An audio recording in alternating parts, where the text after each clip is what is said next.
turn off the speakers. Great, welcome. It is Friday, January 23rd, and we are in the Senate Economic Development, Housing and General Affairs in the Vermont State House. And it's Friday, so it's a housing day, and we are turning to one of our greatest housing partners, the Vermont Housing and Finance Agency, and its executive director, president, queen of VHFA, Maura Collins. Maura, welcome. Good to have you back. Thank you so much. As Senator said, I'm Maura Collins, Executive Director of the Vermont Housing Finance Agency. I am pulling up my slideshow, which is on the committee's webpage. And you're passing notes in class, Senator? No, they're passing medallions Okay. that David has had. Show the camera, David, one of your beautiful medallions.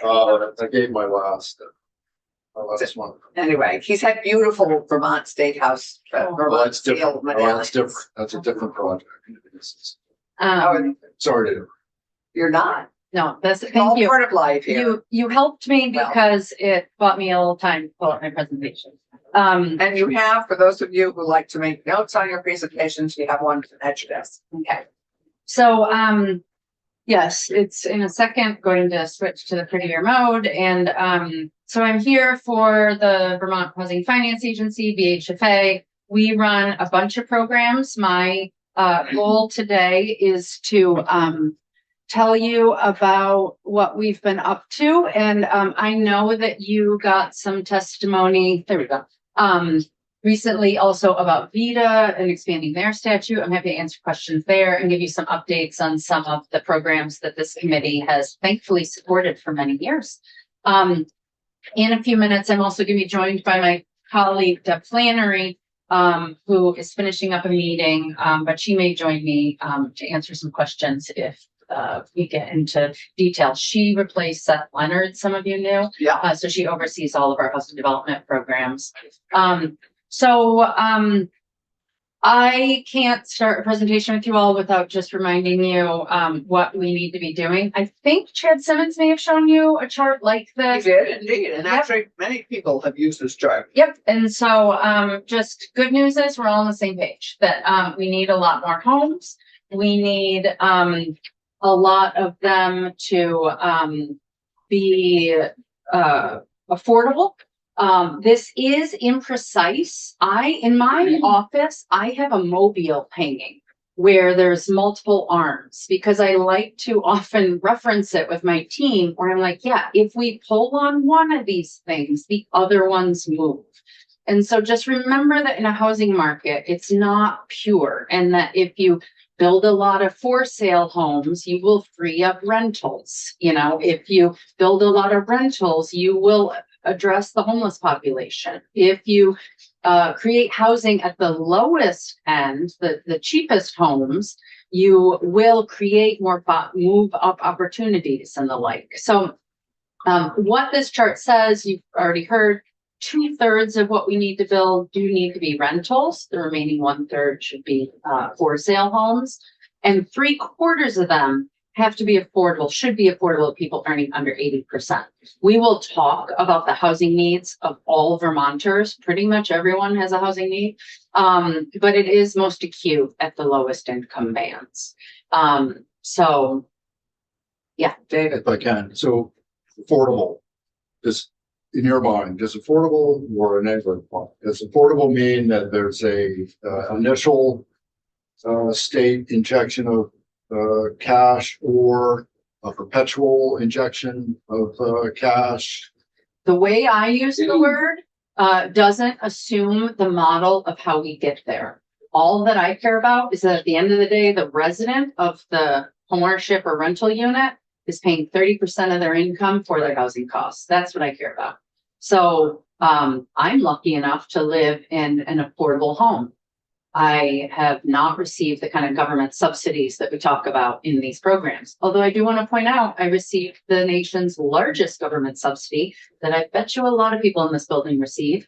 5 times the size of the HUD budget is the mortgage interest deduction. Correct. That many people every year when they fill out their taxes. Right. But I care about that end math. So the more income you have, the more you can afford. The lower income, And the frightening statistic now is the number of Vermonters who are paying substantially more than 30% of their income for either their rent or their mortgage, because mortgages have risen. Right. So, half of our renters live in unaffordable housing. They're paying more than that 30% standard. And a lot of them pay more than half their income for rent. So, right. And so I think that also is a piece as we look at that mobile for individuals and their individual budgets. More housing, less availability for everything else they may care about. so I can't take my whole hour and talk about all the programs that have to do with housing, and it's not needed because over the past week or two, you've been hearing from the administrators of different programs. I put this chart up to show you that there are lots of agencies running lots of programs with lots of money. This is a report that comes out every year. I assume the 2025 version will be out any day now from the Department of Housing.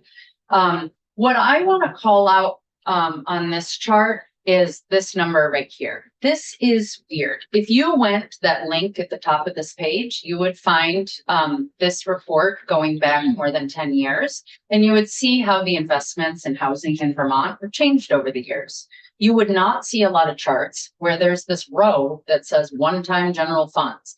There'd be a couple of years where you see that we did a housing bond in 2017, and it took a couple of years to spend that Our money. 35, then $37 million bond. Yep. And then with ARPA funds and what's been happening in the state budget the last few years, you would see this one-time general funds that went to VHCB to support housing in the state. That's unusual. That was an influx that the legislature did. And what was the result of that? Well, Gus can come and show you the pictures and speak to all the projects. Exactly. I want to tell you what I saw happened as a result of that is that because there was so much one-time money, it allowed for VHFA to tap into using some of the money that we have access to in a new and expanded way. I'm not going to remind you of the nerdy testimony about the difference between 4% tax credits and 9% tax credit. These are federal programs. What you need to know is this easy parts. 9 is more than double 4, so it's more valuable. That's what you have to remember. And it's so valuable that the federal government limits how much each state can have. And so we only can fund about 4 projects a year with that really valuable money. And they're the downtown, ending homeless, remediating blight, historic preservation, burned out block, that we're bringing back. That's the kind of projects you think of. They get those 90% tax credits. Right here, Taylor Street, the transportation building in Montpelier, flood resistant, we've seen, yet right next to a riverside, but we did it so well. That's a 9% building. But these 4% tax credits, pretty much unlimited in Vermont. We're not using all that we can. But you get half as much money. So it doesn't work as well. And let's see, if it's unlimited, let's use it more. Even if it's half as much money, it's something, let's use it. So how do you get these 4% tax credits? You as a developer will borrow half the cost of your project using a very specific resource. You're going to borrow money from VHFA and you're going to use our private activity bonds. And if half your project uses those, you automatically get this 4% tax credit. And we pretty much, someone's going to asterisk this, but we pretty much have a limited amount of private activity bonds. We aren't hitting the limit. So why wouldn't we trigger these tax credits and do this? So this ugly table on the right is from my finance team, because finance people aren't marketers, so they don't make things pretty. And you can see here that for many years, this private activity bond cap that we were allocated, we used everything that we had. I thought you said there was no cap. That was on the. So let me explain that. The state has a cap of how much it does. Then there's 4 agencies who get into a room and we negotiate how much we all need. And that's the bond bank, and they spend their money on roads and bridges and infrastructure and schools and all that through municipalities. VITA spends their part on economic development and their lending. VSAC, Student Assistance Center, used to spend theirs a lot on higher ed lending. But we know that in 2010, the federal government took that back. And it really dropped how much they need to use that resource. Now, they still do use it, and I can't speak to how much they need and what they do with it. You're welcome to invite them to come do that, but they don't need a lot anymore because the feds kind of took over that. So VHFA started getting more and more of this resource allocated to us, so much so that we couldn't spend it all, which is why I say it's kind of unlimited, because the state is giving us so much, I can't spend it. Because it's loan dollars. So what I'm telling you is, like, I can offer a developer, it's usually done as a construction loan. Like, I can give you a 6.5% construction loan, and they'd be like, thanks, but I need a 3% construction loan in order to make my numbers work. And I say, oh, I can't do that. That's not what this does. It doesn't allow you to lower the amount of the loan. We can't lower the interest rate. We have to pay. Oh, our it has to bondholder. pay Yeah, the credit for, it's right. not the, Right. I heard that first. Sorry, yeah. I must have spoken. It's not a. No, it's Um, our understanding. So it's 4% interest. It's not 4%. Of the Of tax the- credit. right, Right. Sorry. Because then it would make sense that you Right. could do it at 2 or 3 or whatever you want. So, what you see here with these negative numbers, this is how much of this private activity volume cap that VHFA was awarded by the state. The other agencies got some other amounts, I don't know. But we got big numbers, and we did not spend $31 million of it in 2013. We did not spend $60 million in 2014. How much would it have cost us to draw down $60 million? I don't know. That's a good question that hurts my brain I'd have to. take a look at what we did. Before that. So my point is that from 2013 to 2021, we lost $300 million that we could have used in this state, but didn't, because the interest rates were too high. And so the developers had no use for our money, and they couldn't make the math work. But then we seem to have figured out what worked. See, 2022 to 2024, all of a sudden it's like, oh, the lights turned on and we figured out how to make it work. Well, what happened? Well, you all started investing massive amounts in VHCB, and that makes the project budget work. And the reason is that these tax credits that get triggered by using this money can only pay for 35% of the pie of the development costs. They can pay for 35%. Does So that they have to development fill include the rest. infrastructure or no? It often, yeah. So if the tax credits can pay for 35% of the pie chart, that's what I'm showing here with my hands, then you have to have federal HUD money to pay for some of it. Maybe you get rural development money. Maybe you get, we've heard about the VCDP, the Vermont Community Development Program. VHCB has state money from the property transfer tax. You fill in the rest of your pie that way. We could not, new construction was so expensive, you couldn't fill the pie with all that money. It's only when you all were investing in VHCB with this extra money that it was enough that we could make new construction work this way. Previously, we only used it on preservation. So I understand what you're saying. What would be compelling for me, and I took a quick peek at your future slides. I don't see it, but tell me if you're going to get there.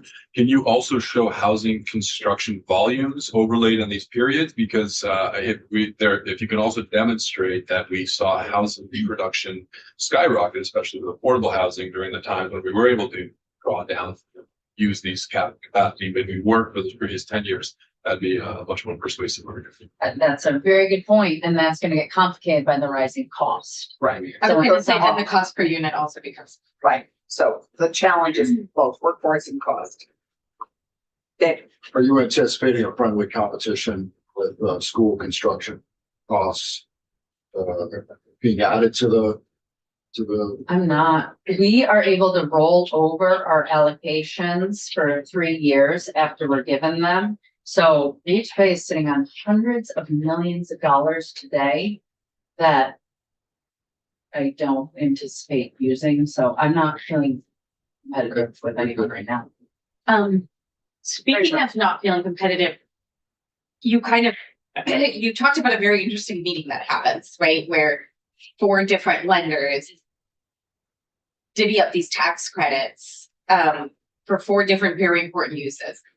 And we have a proposal from VITA to start incorporating housing. Is that part, that's part of this that's part of, would be part of that 4 people meet? And I guess I'm wondering, what if we allow VITA to do it if it's a split commercial residential or something? Like what if, Yeah, they already can do that. They can so they fund, can already do that? they can fund a building if, I think it's 40% of the building is housing. Oh, But they lend a lot less money. I mean, this is, I don't necessarily view this as serious competition for you. No, I don't see this, so 'Cause I don't think they don't use, my understanding is they finance most of their work with other resources and not private activity bonds. And so, again, I stand by my statement, like, I don't feel competition Okay, for this resource. okay. That's not a reason to not do this. okay. I mean, when you said who sits around that table, I'm like, oh, good. So the infrastructure people can talk to the Yeah, economic It's people. all can fun. talk- So, Yeah. so that's It's pretty actually- cooperative. the E-board makes the decision. I want to be very clear. Okay. If the 4 of us are not making any decisions, we are not that Yeah. many people. We do advise and recommend to Right. collaboratively work together, and every year it's honestly done over email. We don't even meet. That was even an overstatement. My dear, Yeah. let's keep. but it was Okay. good, Yeah, mental. visual. So, the next few slides will fly through. It just shows who are we talking about? Who are we serving? I want to be clear that, a lot of Vermonters, their median income is close to $80,000, but for renters, it's closer to $45,000. For our tenants in this tax credit housing and all that, they're earning more like $18,000. And so you can see the racial breakdown of our tenants in tax credit housing compared to all renters. 11% of Vermont's renters are racial minorities. 14% of our tax credit renters who told us their race are minorities. And you can see here that the people who we serve are very low income. We peak out at serving people who are earning between 5,000 and 15,000, not over 35,000. Age and disability status, this is just who we're serving. You're welcome to go and look at that. Federal tax credits have been around since 1987. We've done a great job of using and spending them. I've talked about them before. You all don't have a lot to touch with those, but in 2000, this body was brilliant enough to create a state tax credit program to mirror the federal program. You were 25 years ahead of your time, because right now when I go to conferences, the big topic is we're going to start a state tax credit program because it's been working since 1987. I'm like, we realized that in 2000 and did that. And so we have about $2 million a year to help support the development of affordable rental housing. We have over $3 million a year to develop affordable for sale housing. Some of that goes to replace manufactured homes. You've heard from Champlain Housing Trust about that program. And we run a state homeownership tax credit program. Yeah.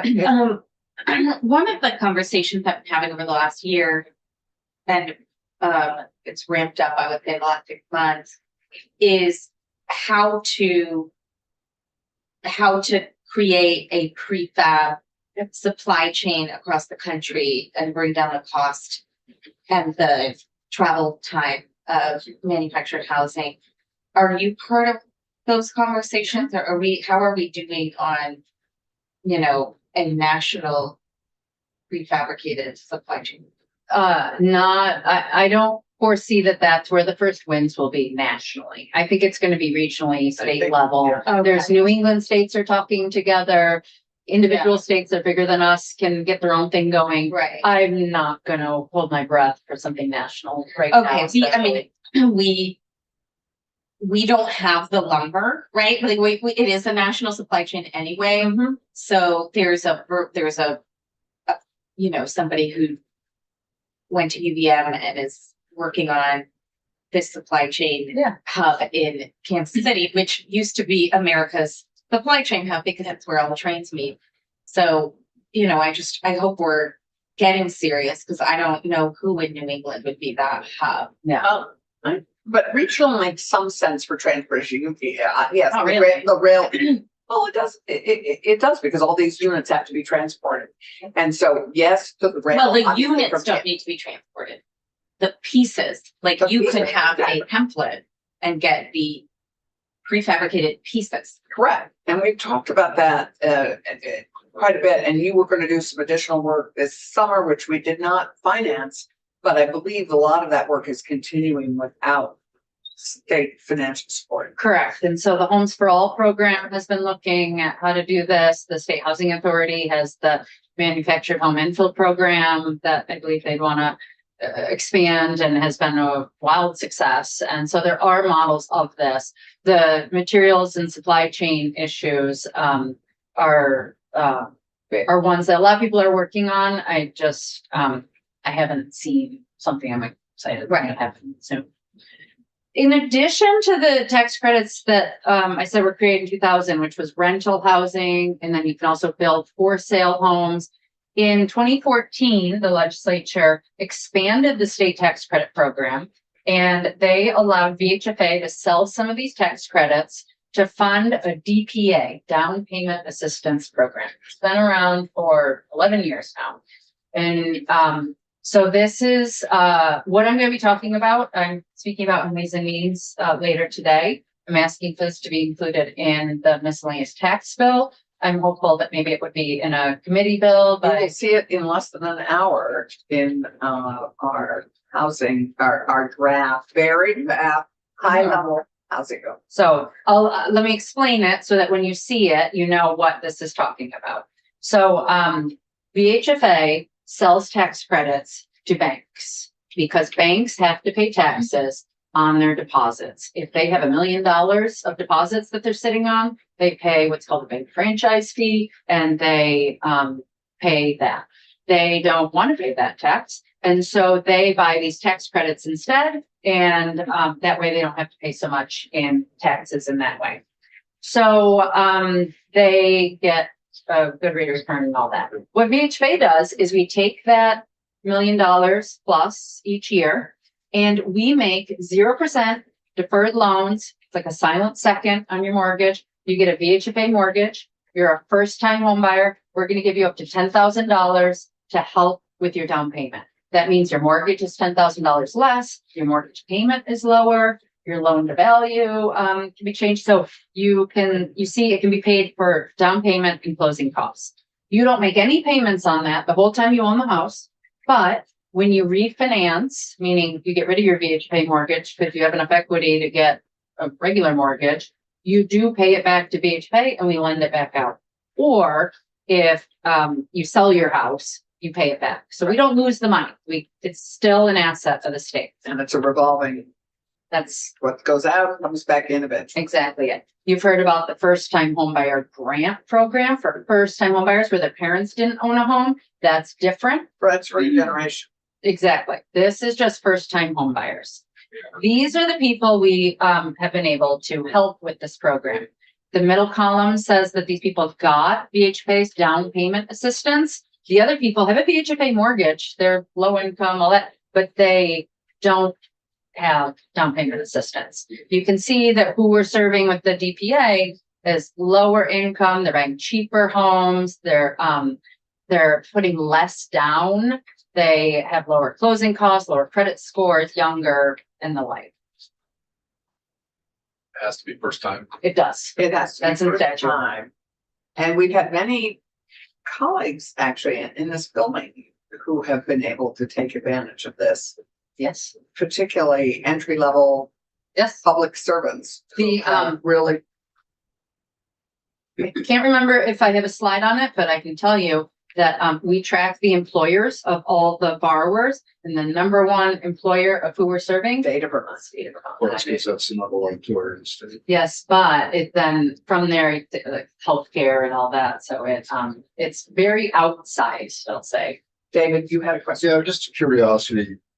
So, first time home buyers, what do we get back from this investment? What does the state get back from this I'm investment? gonna tell you that. Okay. Yeah, but it's in like 3 slides, so if that's okay. He is a patient person. But this is a very useful slide. I am not sure I've ever seen that full amount on the down first time homeowners. DPA. Yeah. So now the dilemma I'm in. So we had, since 2014, we could sell these tax credits. This fiscal year was the last year we could sell them. We sold them. This is great. And the idea is that now we just live off the repayments, right? Because some of these people who bought their home in 2015 have refinanced. They've moved. They've died. Like things happen. And so they pay us back and we will have money to continue that course, the revolving loan fund. But look at this is a national chart on the left showing that the total movers is dropping to never before seen lows. If you read the book Stuck by Yanni Applebaum, Yeah. I really recommend it. It makes you think that all of our nation's ills is because we have become a less mobile nation and that our economic vitality was really fueled by a unique American model of mobility where you could move to industry, cities, wherever, and now people are very stuck. So Well, I mean, this is just reflective of our loss of churn and how it's affecting this program. Also, All programs, yeah. lots Loss of churn, people moving. So for let me people just- moving, so the churn of those of us who are older want to move, downsize. There are no downsizing homes to move to, so you're stuck. You're still in that house with too many bedrooms, too few people, and the younger families that may want to move into it can't afford it. You can't afford to move out because there's no place to move. And the younger people who want to move and have a first time home can't afford to. so And there's no home the to move it. so the green bars on the right show you that for the first many years of this program, that when people had a loan, by the time they were 2 years into their loan, 6% of these people paid us back. They may have needed our DPA to avoid EMI for mortgage insurance, and this may have been just a quick thing. And you can see that the longer they have their mortgage, just look at the green bar. The longer you have your mortgage, year 2, 3, 4, 5, more of them are getting repaid to us. So by the 5th year, people had their loan, 13 some odd % of them had paid back. But now look at the orange bar. In the last couple of years, we're not seeing that same kind of churn. Here's another way of saying the same information. The line graph here shows you what average interest rates have been each year. So when interest rates dropped in 2021 to below 3, the green bar shows you the repayments to BHFA to loan out. We had over $800,000 to loan out, and we had $1.1 million of tax credits we sold. So unlike appropriations where it's like you get it, you spend it in a year, there's, this, we have the ability to kind of revolving loan fund. We hold the money and we give it out as people apply for mortgages. This is not an application to BHFA. The program's either open or it's closed, but you can't prioritize by income and who's most worthy and all that because it's a part of the mortgage process. Why do we want it a part of the mortgage process?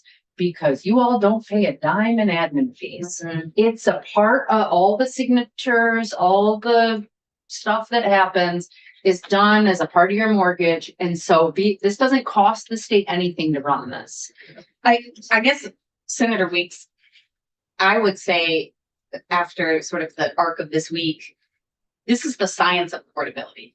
Like the governor could talk about what it looks like to make things more affordable, but this is what affordability looks like.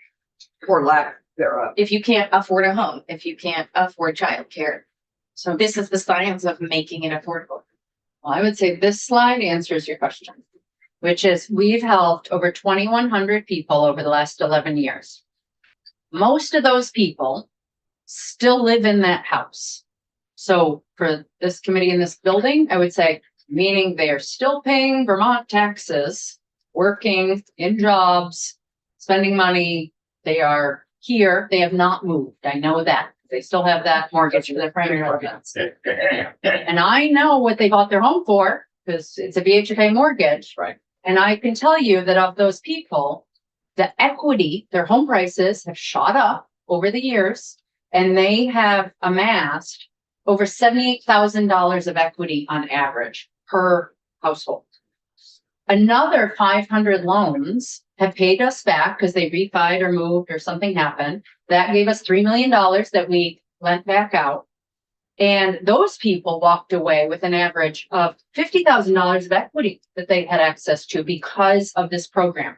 So what I'm saying is that by the state selling these tax credits for the last 11 years, which is a revolving loan fund, which the state still has access to, it still exists. It's just all deployed right now. And we're kind of we're not exactly out of money, but we're getting low and I'm going to run out of money. Because of that, because it let people buy a home for cheaper and they could save on their mortgage and do all that, they were able to buy a home, earn equity, and over $137 million of wealth was generated for those 2,100 households. This is my estimate based on what home prices are like. Can I ask a question? Yeah. And that is, as you look at the increase in equity, is that inflation adjusted? No, what we've done is we take you bought the house for 200,000 in whatever year, and then we look at what home prices are selling in St. Albans now, and we assume that yours went up at the same rate. So 200,000, and that homes in St. Albans went up by 30%. Mhm. We're assuming now your home is 200,000 plus the 30%. So it's not inflation adjusted, but it's market It's adjusted. market adjustment. Inflation is lower though than home price appreciation, which is why I just wouldn't use the word. Mhm. It is housing inflation adjusted. Yes. Yes. It's not CPI. I think of inflation as CPI. Right, but it's not. It's housing value adjustment. Yes. Well, I think of for an individual, I think wealth. You know, what's their financial status at this point compared to the financial status when they started, whatever it is they started. And by inflation adjusted to real money, you have a more valid assessment. Yeah. A person could have double the value of a home as part of their wealth, but they haven't actually made any progress at all if inflation is greater than that. And that to me is a more valid basis to judge. I'm And confused. to the extent to which it actually succeeded in doing what you wanted it to do. Are you talking about a different value than the wealth of home ownership? Or are you Or talking the about value the of the home. cash The value? value behind the cat value, how much, what's your net worth? And housing is part of your net worth. Yeah. It may. Ownership. It may be ownership. If you own it. If Yeah. that part that you own is also part of your net Sure. worth. Mhm. But the real question is, are they ahead or not? And if inflation is moving faster than the increase in the value of their home, they're actually not. I don't think that's the case anywhere. Well, I don't know it's the case. That's the point. Okay. I haven't seen any numbers that would tell me that comparison. But I would argue that sadly, home values have so eclipsed the Yeah. increase in inflation that it is even more problematic. And that's part of the reason people are mad about their property tax bills is Right. because home values are so high. Exactly, and that is why it's not just all school costs, it's what your house is now valued at, which is Ceiling. really people are gobsmacked by. And that is the affordability gap for many people, is they own a house. Correct. That's when you purchase it, you could have very different results in Vermont. No, I'm a living example of that, and it's just, it's astonishing. But, I would go to Thomas who has a question. So I want to pick up on both that conversation thread and also Senator Weeks' question earlier. I had not had this impression that you had showed us in this graph about Americans not moving nearly as much anymore. So I think you asked, why do we want to foster, from a state point of view, down payment assistance for first-time homeowners? I've always had the impression that it's to build those roots in the community. So they set their families, their careers up, and then they're sort of tied to Vermont. But with that stuck comment and seeing that people are moving less, I almost am starting to question, is that the policy where we should be putting our energies behind? Or is it better to do your other good work, which is high density affordable housing, which has more, and not even just affordable, but higher density housing, where it's apartments and flats, which allows more flexibility. Because every time you buy or sell a home, you're paying an engineer, lawyers, inspectors, bankers, realtors, a lot of money. So those transaction fees are getting built into the cost of our housing transactions. I'm just starting to question the value of the down payment assistance if we don't really have a problem as much as we had in previous years, getting people to be rooted in their But communities. Thomas, this is one tool. I think we have to use all our tools. Mustn't And feel I it, think, but I also think question that out. that graph is dangerous if you're not understanding what's behind it. Yeah. but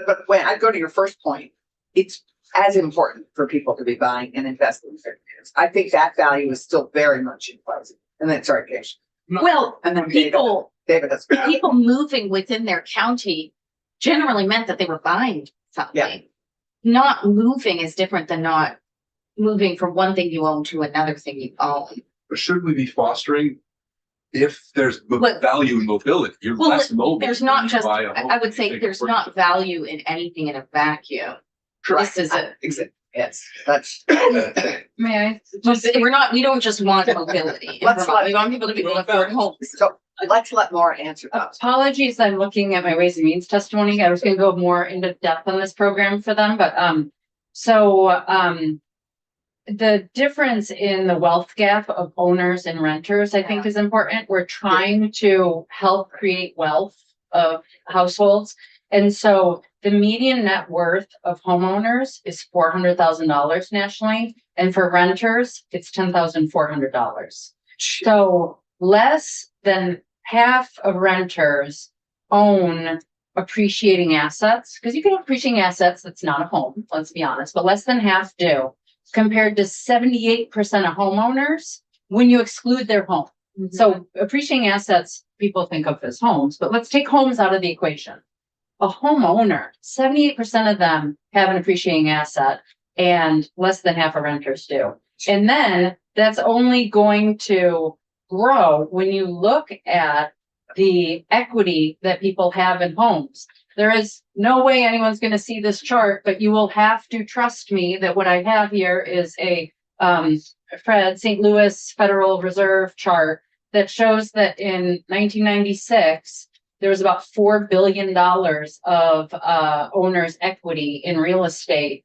And in 2025, the number looks to be 36,000 Millions. It went from 4 to 36,000. Yeah. Of billions. So So You just said isn't surprising that you have more home equity when you own the home. My point is you have more options when you don't own the home. You have more mobility options, and options have value. You have less options That when is you true. group them. I do not want So everyone to be We are, that's the we are reflection. almost dead last in economic mobilization. There is a reason for that. This program is solely for people to go from becoming a renter to buying their first home. Because we all benefit when people go from buying their first home to building enough wealth and equity to move where they are best suited. Right. That is our problem in Vermont. People who bought their first home have not been able to leave it when they need to be closer to medical care, when interest rates are so high that they can't find anything else to afford at the interest rates that they currently have. So people are not stuck. People are stuck for many reasons, but the people we're trying to get unstuck are renters who have no wealth and no ability to make the down payment that makes the difference between paying probably the same amount or more in rent versus paying towards building wealth and building roots in the community. given, I got more to say. about that. yeah, no, and we're gonna have all that discussion. Given our Who's time. teaching real estate law in a business school right now? So I'd like to move to David. David had a question. Thank you, Madam Just Chair. And then- said validation. So now that we're on the slide, what does the state get back from this investment? for first time home buyers. Mhm. That's right. I think that they get 2,100 households That's it. who have over $137 million of equity that they can tap for what they need. They may not tap it and use it for stability, to have equity and have a better credit rating and just know that on hard times they'll be okay. They may get a home equity loan and send kids to college. They may go back to school themselves. They may invest in a business. They have wealth that they own, and the state has not lost money on the investment. We have not given them $10,000 and they've moved to Kansas and we'll never see it again. I anticipated all those. Yeah. answers. So my question is, why, as a state, can we leverage this tool for our own benefit to prioritize the workers that we're giving this to? For example, the Claire Foundation, we see all the data on the missing workers. Why can't these two programs be dovetailed together to tailor behavior towards rewarding those who give back to the community or pick up careers which we actually do? So you're saying to target it to certain employers or regions of the state or industries or something like that. Yeah. I would ask, need to expand the program and open it up in that way. When the legislature created it, it was for first-time home buyers to give them that leg up. It's been 11 years, things change. If you want to expand the program and have the first-time program continue, and then have a industry-based, geography-based, you tell me what based, we can start talking with lenders about how to administer. And we did that in all fairness with first generation. So we have done this, where we supported trying to break the cycles of poverty by having a first generation. You have the $25,000 of a grant for that one. But we can imagine that a grant is different. I don't know if you have these. So when we first created the first time home buyer tax credit in 2014, we were able to see every year the average age and the average income, at least, probably I had other stats, of the people who took advantage of the program. Average age was 31, average income was 60,000. Wow. Here it is. Something like that. Oh my God. Okay. From when we, So- yeah, that's current. So, without trying to micromanage on the front end, we've seen that it's been successful in helping exactly who we want to help. And once somebody, first of all, I've been through this program, and it's not just an amount of money. It usually comes with counseling and support and access to lenders and the things that don't just make you a first-time home buyer, but make you a successful first-time home buyer and reduce call you out. foreclosure. I didn't. No, I'm Talk just about saying fabulous public. This, I can't think of any small amount of money we invest per person that we get back in this program That's more of a. that's more effective at this is like the Move to Vermont program, but better. It is. Yeah, Nurses, exactly. teachers, et cetera. I mean, They can access that focus now, this. but they can't access it too much. Yeah, but longer everybody can unless- access it, so it's nothing unique and.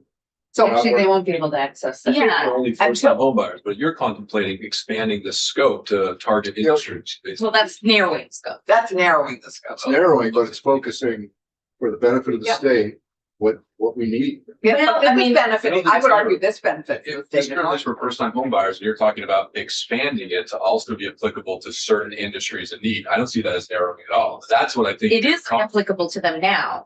If you're saying If at they're the exclusion, if they're That's what I think I'm hearing him say is to not just first-time home buyers, but instead people that have already bought a home, but want to buy a different home. And We're they're trying to modify No, the industry. I think, that's a different program. that's a different program. Let's It's not the keep first time going. home buyer. That's Laura why I'm has asking 10. why it is. Laura has 10 more minutes. This is, Thank you. By the way, I think the governor cuts funding for APEC, which was our way of helping healthcare professionals. Yeah. yes, I believe that. So let's take that up next. Okay, so, keep going. Whoops, we just like. Yeah, I know. I'm just gonna say, I appreciate what, Senator Chittenden is saying though about the benefits of rental programs. And I want to say as a mother of 3 children, I don't have a favorite. And so, I do not want anyone in this room to misconstrue. I'm not picking this program above others. I started talking about tax credits and all that. I'm just saying this one I buried the lead here. We, have sold the credits. And now we cannot sell the credits anymore. We just are at the whim of the repayments. Right. And as I showed here, the repayments are coming in at a trickle. And we will be curtailing we curtailed the program last summer. We lowered the asset limit that people could have. We want people to move into a home and have some assets so that when their boiler breaks, they don't immediately go into arrears on their mortgage. But we don't want them to be sitting on $50,000 that they could have used on their down payment assistance and taken the state's money when they had the money in the bank. So we have an asset limit of how much can you have in the bank, and we lowered that by $10,000, so that they don't have so much, went from 30 to 20,000 that we allow. Now we've been helping around 150 households a year. We're going to probably serve 40-ish this next year. Unless we take action. And so we will be curtailing the program to such an extent that we will have to, I don't yet know how I'm going to manage it. It's going to be drastic. We may just close the program for a year until the repayments come, and then we have enough pool. Lenders do not like it when you open and close programs and change the rules every 6 months and all that. They need to have stability. And so we are requesting $350,000 in state tax credits. We'd like to be able to sell for 5 more years and then again, allow it to sunset, because I hope that by then we would have enough in the revolving loan fund to keep the program open and churning. Okay, but I think we have it in a draft form is 250 for. So And it million, has it's a been, million. it has been 250 in the past. Got it. I'm going to 350 because we designed 250 back when we were giving them $5,000 a pop, and now 10,000 is more appropriate because of the increase in home prices. Was this already laid into the governor's house? No. Okay. It's not in this budget. Okay. And your thinking is when interest rates drop, which they are likely to do so because they're very high, people will start refinancing, paying back into this fund. So you just need to survive it. That and Yeah. time, people have to move eventually. Yeah. They just, Well, people die. things change. Yeah. I mean, lots of things happen. So I mean, that's, So as I look at Woodstock, that's where the churn is, sadly. They're not moving. There's no place to move to as an older person. And so that's the So- churn. I would very much appreciate if this committee can and would Right. include 350. I want to touch very briefly in my last few And minutes. just to follow up on your slides for ways and means, would you send those to us as well? Although everybody knows they can access them. Yeah, we have to. If you'd send them tomorrow, that'd be great. We have been running a middle income homeownership development program. You all Yep. gave us money. We have awarded it. You can see here that homes have been built. Many more are under construction. The report I pulled from is frankly several months old because that's what I had available at midnight last night when I was writing this. But so these are not exactly up to date today. Like for instance, I knew Bay Ridge was occupied, but in the last report I got, it said it was still under construction. I happen to know. We all went to the ribbon cutting. Yeah. So it's all about new construction or? This is a new construction program, although rehabs of existing structures would count, but it would be a new unit. It's a new construction, even in an old. Yes. So we have had there was some withdrawals of the funds that we've awarded. And so we have some money that we can reallocate. You all also gave us $16 million last year to reopen this program and or the rental revolving loan fund I'm going to speak about. These are 2 middle income programs. One creates for sale homes, one rental. You gave us $16 million that we could put toward either of those programs. We have not reopened those programs because the homeownership and rental programs were pilots, never done before. We were modeling after some national models, but we hadn't done it. We have learned so much. It has been a wonderful adventure to be on. And so we want to incorporate that learning into the programs and make sure we're well documented and communicating what we expect before we open up the program. We hope to be doing that in the next several months. And so we are moving forward with that. because we're talking about middle There's income, no, just want to clarify, there's no additional. not asking for any money. At this moment. No, I would not, I want to be very, I would not show up and ask for more money if I haven't spent the 16 Right, million. no, I got less I'm time. just, So, just, yep, there is no money asked for those programs. I am getting in, But is there a pipeline bigger than the amount you currently yes, I believe that developers would tell us yes. yeah, I think all of us intuitively would know that. So, this program was called the Missing Middle Homeownership Program, and then the planners told us that that term was owned by them because that's a type of housing structure. Chris Cochran will tell you. So the governor changed it to middle income. I'm now getting in trouble as I speak in committees about this because people want to be very clear, and I want to support them that this is not exactly middle income. The income limits at 150% AMI, area median income, that we can go up to means that we're really talking over $150,000 for most counties. And that is just the top 20% of Vermont. But are they trying to say they have a definition of middle income? Well, the median is the middle. Median is middle. I actually, there's so much discussion and policy debate right now about how, I mean, Not I what you just can disagree with afford. VHCB, right? I mean, I just disagreed with VHCB. If this is the cost to pay all your bills on time, but this is how much everyone's making, that doesn't just make you automatically middle income.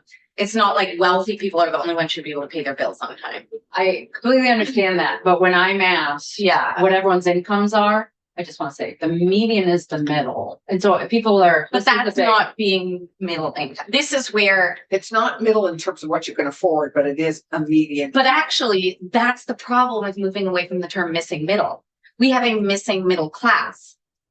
And so if there is a missing middle, then that's why no one can afford homes that are much higher priced than they used to be. Yeah. The cost of purchasing a home has gone up so much more than the middle, whoever the middle of the middle class is, that they can't afford it.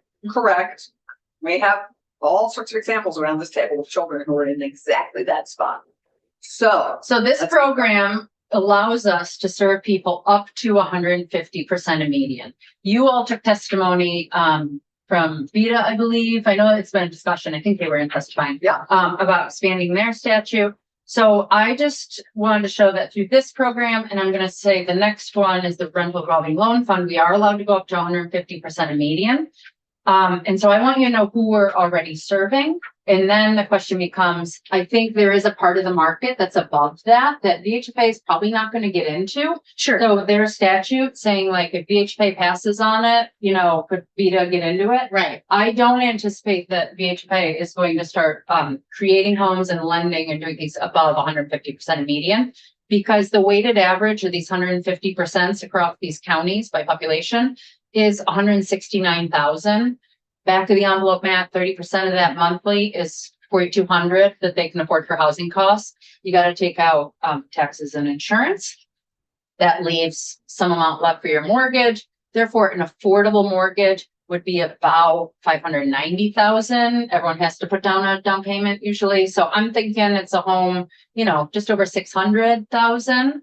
And most of the homes that sold in Vermont cost less than this, but I am not saying that we don't need more of them. Like just because we had 6,500 homes that sold, we used to have 8,000 homes selling every year. Right. And we used to create thousands of homes that we bring online. So I'm not saying that the market is solved. Right. I'm just saying that this is who we're serving and I'm running out of time. So I want to point out that we do have a, I thought I had it. Oh, here, rental revolving loan fund chart. We had about $10 million for a rental middle income program. You can see here some stats about who got it. I want you to know that this program has moved slowly, somewhat by design. In statute, you asked us to prioritize new and emerging developers and rural areas and folks that need a little more handholding, and we did that. And like, for instance, a lot of these folks are getting technical assistance along with it. It's taking them a little longer. They have day jobs. This is more of a program being used by some folks that are doing this summer as a side hustle and all that and trying to build up the capacity. So that we have that money out there, sorry. And these are the income levels, my slides are out of order, of who we can serve with that program. sorry, these are home prices. Can you ignore that I just said that? Let me talk, because I'm still on point. The rental revolving loan fund I just explained to you. These are the incomes, of Vermonters. 78,000 is, the median. Owners make more, renters make less. Because 73% of us own our homes, it means that if you survey everyone and 73% of people are skewed towards higher incomes, your median is going to be a little higher. So when we all talk about what's the median income, it's a little inflated to talk about that for renters already because they have been underrepresented in the sample size. And so this same chart, I just want to point out that a typical renter usually earns about 80% of median. Because the median has been so skewed by all these homeowners who answered the question, what's your income? Okay. So when you look at these incomes, this is closer to what we think a typical renter earns. Meaning that the weighted average of 80% of median is $90,000 a year. Okay. Although I just showed you the median of renters is 45,000, but who we serve goes to 90,000. They can afford about $2,200 a month. That's a household, right? Yeah. So that's two incomes possibly.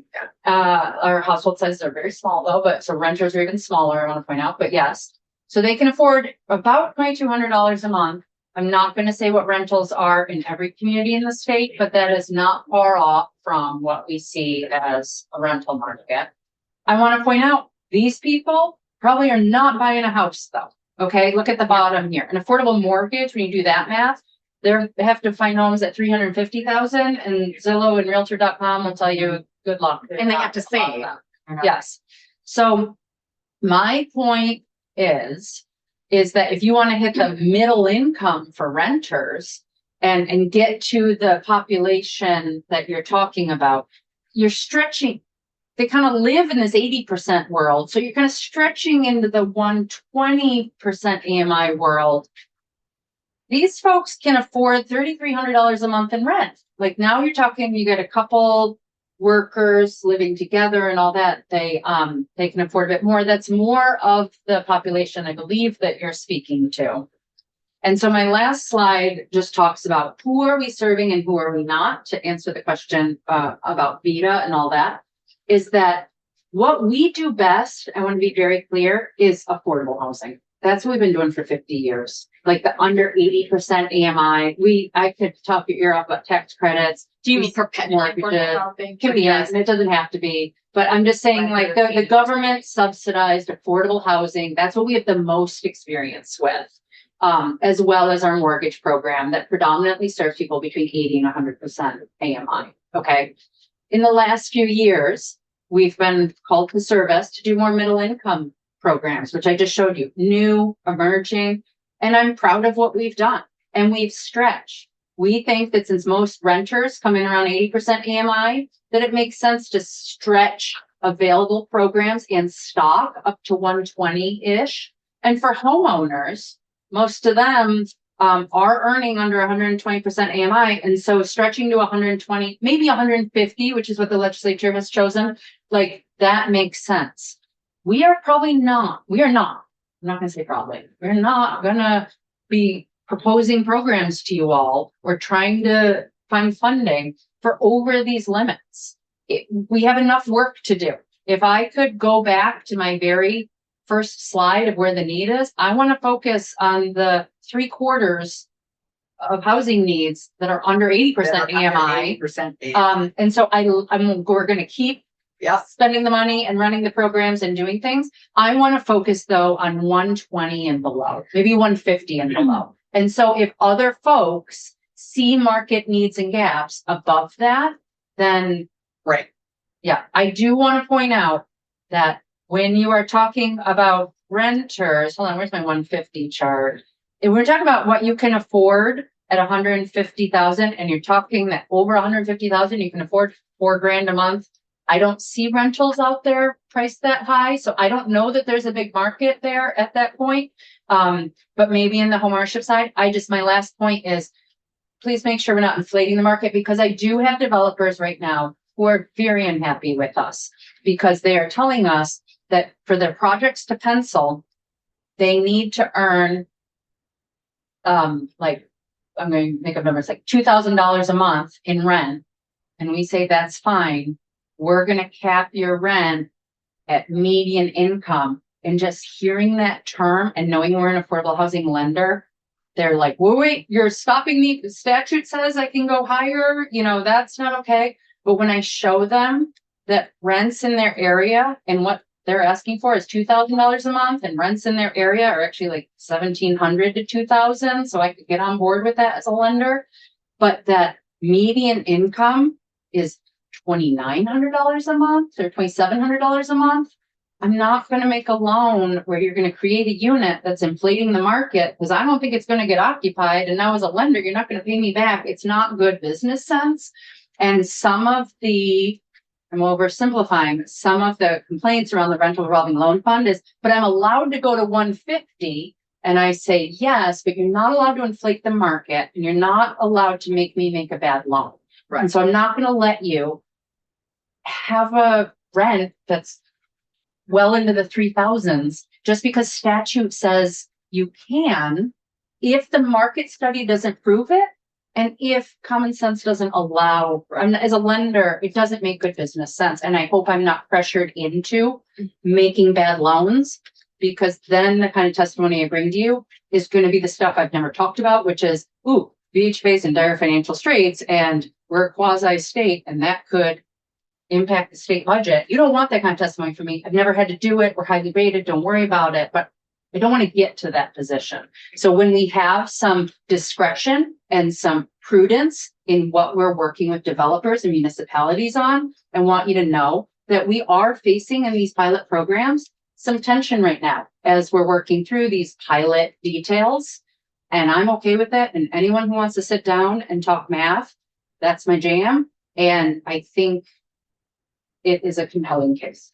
Yeah, thank you. Keisha, and then we're going to take a break. Well, and maybe Maura wants to introduce Deb as well as Councilor Smith. Maura filled the airspace, if that surprises anyone. And I love nothing more than arguing with Maura Collins. So I'm glad we're not excited for this session because I find it so fruitful. That my driving force, at least the last year, has been to bring down the cost per unit so that we are all, getting more value out of the dollars that we spend. And what's so challenging is, I feel like so much of what we are talking about here can be differentiated between when we are creating a unit of housing and when we are helping someone afford an existing home. Right? Like, we're just not creating enough homes for people. We know that. And we're not going to be able to do that unless we build more densely. We're not going to create 7,000 single family homes in the state. That costs way too much right now. You know as well as I do that, Bay Ridge was hit in the press for having a cost of $550,000 per unit. You have been talking to them about cost savings and how much more housing we can build if we are paying attention to the cost per unit. But it also strikes me that would have been a much higher cost per unit if we weren't doing 94 units. That was hard fought to get 94 units. Right. And I've sat in your office with housing partners and said, when we are making these loans or when we are offering state funds, how do we start to say, you have to maintain this density? Because otherwise the cost per unit is going to continue to rise and rise. And my hypothesis that we have a higher cost per unit than other similar states because we keep letting projects get cut in half or to a quarter of what was originally proposed. So I would just like to stop us there. We have 5-minute break right now coming up. We will have you back before you turn into a pumpkin. Yeah, can I introduce Deb? Yeah. Okay. But I think that's a big conversation and I think we need to continue to have that. Yeah, so Deb Flannery, is the author and source of all the numbers I just said. And so, she doesn't know all the numbers. no, It's not the boring finance. she runs our housing development and asset management programs, the homeownership, overseeing that development as well as, the rental programs. And we are now the 4th housing finance agency that she has worked at. You know, we're a very unique, type of entity. That is not because, she moves around a lot. It's because she has over 25 years experience in this field and is an expert on homeownership and rental. She's brilliant and she is going to be available to you all because I'm going to be taking a medical leave. And so I'm going to make sure you all have her contact information. And she runs these programs that I show up and do this about. So, she's busy chained to her desk and hasn't been able to get out of the office much in the past year. She has replaced Seth Leonard, who this committee has seen, before, and brings a tremendous amount of information. I don't have talked too much. No, that's good. I hope you'll all feel welcome once you have my contact information and if you have questions. My motto has been, let's take it from the abstract to the concrete, because a lot of these things are swirling in sort of an abstract notion. And I think when you really do the math, like Maura said, I'm also a math nerd, you start to see the picture a little more clearly. And then we can have a more complete conversation about exactly what we want to do about things that we're hearing from people, whether we're on the right path or we're not.